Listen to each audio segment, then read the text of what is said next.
السلام عليكم يا ابني. السلام ورحمه الله وبركاته. معلش بس ممكن تساعدنا الله يبارك لك. عينيا لك يابا. انا بس ابني طارد لي بره الشارع. لا بقالي يومين الله يبارك لك. لا سلامتك. ممكن تكلمه الله يبارك لك. حاضر حاضر. معلش يا ابني انا بقالي في الشارع لا اكل ولا شرب ولا اي حاجه. لا ولا تزعل نفسك يا حاج. الرقم معاك اهو، اسمه اسلام يا ابني الله يبارك لك.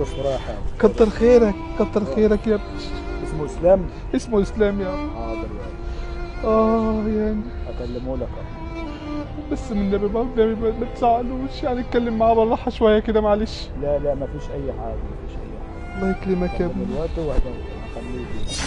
النبي حنن قلبه عليا. الو. ايوه مين؟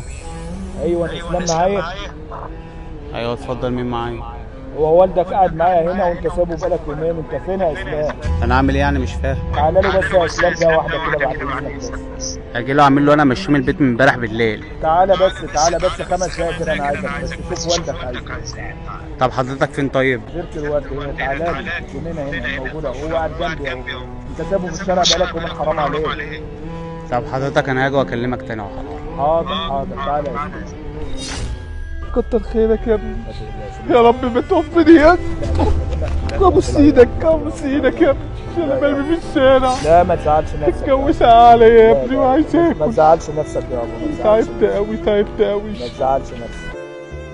السلام عليكم. السلام ورحمه الله وبركاته. ايه يا باشا؟ ايه يا اسلام؟ يا اسلام انت سايب والدك ليه كده يا اسلام؟ انت جايب لنا الكلام مع الناس ليه؟ ليه انت سايب؟ استريح بس يا ابو، اقعد استريح. خلي الراجل ده يكلمني ليه؟ انت سايبه ليه بقالك يومين في الشارع، حرام عليك.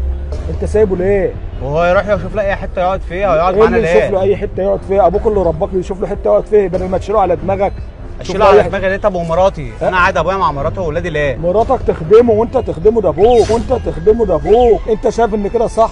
طب يا ريت يكون ابويا، انا ابويا مات، انا اخده يعيش معايا وياكل ويشرب على دماغي. كتر خيرك. حرام.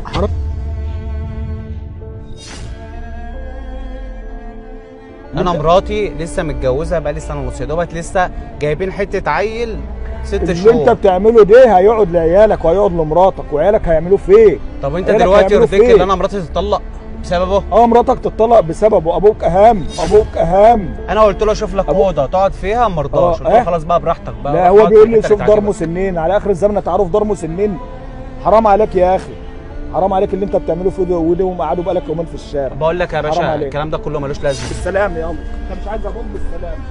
يلا يابا يلا يابا تعالى. كتر خيرك يا استاذ. انا اسف والله يا ابني، اسف معلش يابا. ربنا ما يحوجك معاك من يا ابدا يا ابني. ابوس ايدك ابوس ايدك يا ابني، ابوس ايدك يا ابني. وانت هتيجي تعيش معايا. طب يا ابني ما لما اعمل لك مشكله في البيت ولا مشاكل ولا حاجه يا ابني ممكن مراتك برضه تعمل معاك كده ولا تقول لك انت جايب راجل غريب ليه؟ انت على دماغي يا حاج، انت على دماغي. كتر خيرك. ولا مشاكل ولا اي حاجه. كتر خيرك يا ابني. بعد اذنك انت واخده راح فين؟ انت عايز منه ايه تاني؟ انت جاي هنا تاني ليه؟ طب استنى انت بس. راجع له ليه؟ اهدى بس. احنا انت راجع له ليه؟ في مايك في ايدي. بص احنا بنصور كاميرا خفيه. بتصور كاميرا خفيه؟ الراجل ده مش ابويا خالص، الراجل ده من فريق العمل. ده كله موقف تمثيل عشان نشوف رد فعلك الشام الجدع اللي انت عملته. رد فعل انت تشيل ابوك على دماغك، انا ابويا توفى انا اشتغل على دماغي. ده طبعا ده حاجه اساسيه وحاجه اكيد، واحنا بنعمل بس موقف تمثيل عشان ده حاجه من الواقع. انت واخده رايح فين؟ خلاص انا بقول لك تمثيل والله. انت كنت هتاخده معاك بجد؟ انا كنت هاخده معايا وامشي. ودي حاجه الناس تتعظ بيها وتشوفها، وده حاجه من الواقع ويا ريت الناس تعمل بيها. طيب حضرتك موافق دلوقتي اللي هننزل الحلقه ديت؟ زيها مفيش اي مشكله زعل. طيب ممكن تعمل باي للكاميرا؟